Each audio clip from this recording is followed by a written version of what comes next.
In this video, I'm gonna show you how to buy a $500,000 house using none of your own cash and none of your own credit. Not only did I buy a house with none of my own money, I got an extremely low interest rate and I didn't even have to have my credit pulled.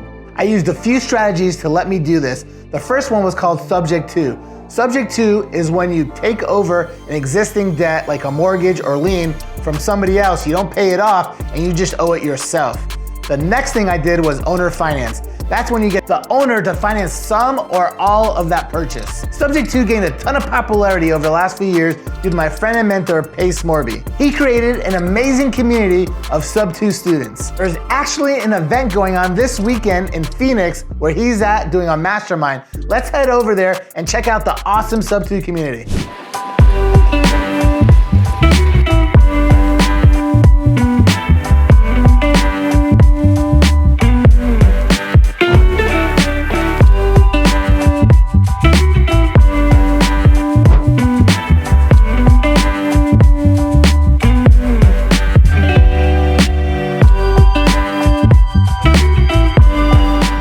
I got to hang out with some of the coolest people in this community. I got to hang out with Munif, Chai, Prakash, Love, and a whole lot of other people. I got to hang out and network with a whole bunch of cool people like Chad and Kevin and Pace and my newest partner, Carl Allen. We were even there for a Get Creative podcast that Pace does every single Sunday. Check that out later, right here. All right, so enough talking. Let me get to that Sub 2 deal and owner finance deal I just did.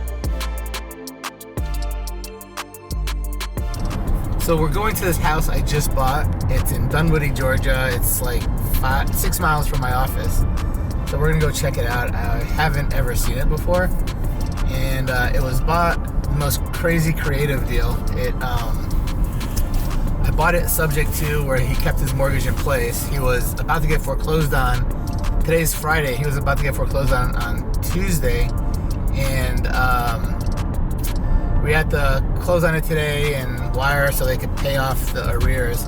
I ended up spending $45,000 on it on the front end, but I paid $485,000 for the house, so I only put down like less than 10%. Huh?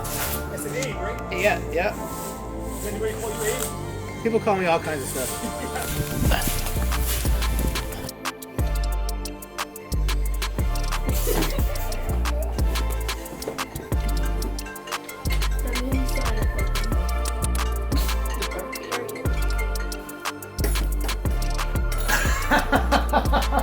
Okay, you want me to go up here and get my news? Right now! No, that's it. The computer's rebooting. It's gonna, there's nothing anybody can do. Switch on the thing first. Yeah. What the fuck? That's weird. Why would I do that? Some people do that. Some people's power is connected to People get pissed about that shit. It was him, dude.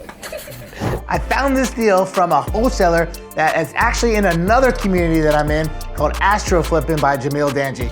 He came over to me, we've been networking, and he said, look, I got this great deal for you. Let me show it to you and see if you want it. I looked at it and I was like, hell yeah, I want it. Let's get this deal done. And before you knew it, we closed on this deal. So now for what everyone's been waiting for, the numbers of this deal. Let's start walking through them right now. So this home was worth $525,000 and I was able to buy it for $480,000. I already had $45,000 built of equity already inside the deal. So there were 4 liens on this property I took over subject to.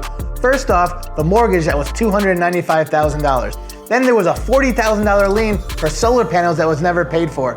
Then there was a $15,000 lien for a realtor company that was due money for this sale. And then fourth, there was a $15,000 lien for a judgment that was filed against him that went against the house. I was able to take all 4 of those liens over subject to. So that means that I didn't have to use my money and pay for it right away. I was able to take that over, and now I was able to take all that debt over and pay it as I want to. The coolest thing about all these liens is that I am going to try and negotiate them down, so instead of paying the full amount, I'm probably gonna pay pennies on the dollar. There was also $35,000 worth of assignment fees, which is what the wholesaler that brought me the deal ended up getting for bringing me the deal. And then of course, lastly, there's still $65,000 I have to come up with to pay for this deal that was going to the owner for his equity. How did I come up with that $65,000? Well, what do you think? I got the owner to give me an owner finance for that last $65,000. Finally, I had to come up with some money to pay the attorney so they could pay some of these things off. I needed to pay the wholesaler, I needed to pay the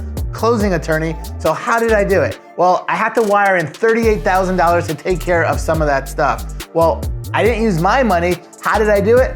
I got a private money lender to give me the $38,000 at a very good interest rate. Even with all that, I was still short $5,000. So I negotiated with the wholesaler to owner finance $5,000 of the wholesale fee. So now that I bought this property, what do you think I'm gonna do with it? Well, I could rent it, I could Airbnb it, I could do a whole lot of things with it. I could sell it, but what I'm gonna do is I'm gonna turn this into a rooming home. I actually am able to get 10 bedrooms out of this house.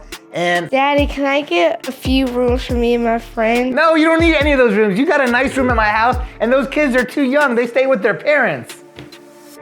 Okay. I could rent every single room for somewhere between $600 and $1,000 each. So by the end of the month, I'm gonna end up with about $8,000 in rent just from this one property. With $8,000 coming in every single month and only $1,580 for my mortgage payment every month, I have over $6,000 coming in profit every single month from this one transaction. So if you wanna learn how I buy houses with none of my own money, click on this video right up here.